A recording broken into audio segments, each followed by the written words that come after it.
টানা দুইবারের বেশি কেউ প্রধানমন্ত্রী হতে পারবেন না। রাষ্ট্রপতি ও প্রধানমন্ত্রীর ক্ষমতায় থাকবে ভারসাম্য। সংসদ হবে দ্বিকক্ষের। ফিরবে তত্ত্বাবধায়ক সরকার ব্যবস্থা। এমন সব সুপারিশ চূড়ান্ত করতে চলেছে সংবিধান সংস্কার কমিশন। কিন্তু কোন সুপারিশের যৌক্তিকতা কি? কমিশন প্রধান অধ্যাপক আলী রিয়াজের ব্যাখ্যায় সাজিদা সুইটের রিপোর্ট। অন্তর্বর্তী সরকার শুরু থেকেই রাষ্ট্র সংস্কারে মনোযোগী। দলগুলোও কম বেশি সংস্কারে মত দিয়েছে। তাদের চাওয়া জুড়ে সবচেয়ে বেশি ছিল সংবিধানের সংশোধন। এত ব্যাপারে তারা পরিবর্তন চাইছিলেন যে প্রধান উপদেষ্টা জিজ্ঞেস করতে বাধ্য হলেন সংবিধান সংশোধন নাকি পুনর্লিখন চান। এরপর সংবিধান সংস্কার কমিশনের কাছে রাজনৈতিক দলগুলো বিভিন্ন প্রস্তাব জমা দেয়। সমাজের নানা শ্রেণী পেশার অর্ধ লক্ষাধিক মানুষের মতামত নেয় কমিশন। সেই ভিত্তিতে তারা গুছিয়ে এনেছেন সুপারিশনামা। এতে আছে টানা দুইবারে বেশি কেউ প্রধানমন্ত্রী হতে পারবেন না, প্রধানমন্ত্রী ও দলীয় প্রধান এক ব্যক্তি হবেন না, সংসদ হবে দুই কক্ষের, পরিবর্তন আসবে সংবিধানের ৭০ নম্বর অনুচ্ছেদে, ফিরবে তত্ত্বাবধায়ক সরকার ব্যবস্থা, সংসদে ডেপুটি স্পিকার বিরোধী দল থেকে আসবেন এবং স্পিকারের একক ক্ষমতা থাকবে না। আমাদের রেকমেন্ডেশনগুলোর প্রথম জিনিস হচ্ছে যেন ক্ষমতা এক ব্যক্তির হাতে না যায়। ক্ষমতা যার কাছেই থাকবে সে যেন দায়িত্ব বলে বিবেচনা করে এবং তার জন্য জবাবদিহির ব্যবস্থা থাকে।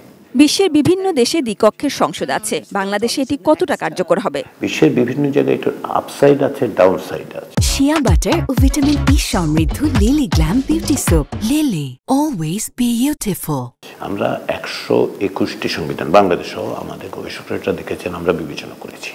তো আমরা যেটা দেখতে চাই যে হ্যাঁ, শুধুমাত্র এতগুলি দেশে আছে সংখ্যাগরিষ্ঠ, অতএব আমরা কোনো তা নয়। বাংলাদেশের প্রয়োজনটা তৈরি হয়েছে কিনা আমরা বাংলাদেশে এই প্রয়োজনটা দেখতে পাই। তাগিদটা আছে, প্রয়োজনটা আছে। আনুপাতিকের ক্ষেত্রেও একই ব্যাপার যে ছোট দলগুলো বড় দলগুলোকে অটেজ করে ফেলবে কিনা, এটা একটা ব্যালেন্স করতে হবে। অ্যাসপিরেশনের জায়গাটা আছে, এটাও অ্যাড্রেস করা যায়, আবার এই যে ডাউন সাইড আছে সেই জায়গায় যাতে আমরা না যাই।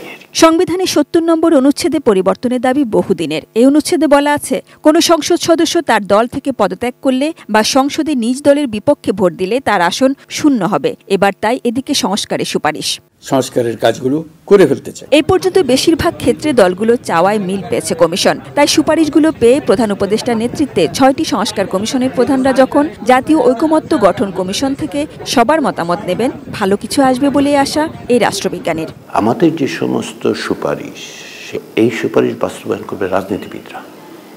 দেশ রাজনীতিবিদরাই চালাবেন, এটার কোনো বিকল্প নেই। কিন্তু এর যে কোনো বিকল্প আসলে গণতান্ত্রিক নয়, ক্ষতিকারক দেশের জন্য। Sajida Sweety, ATN news, Dhaka.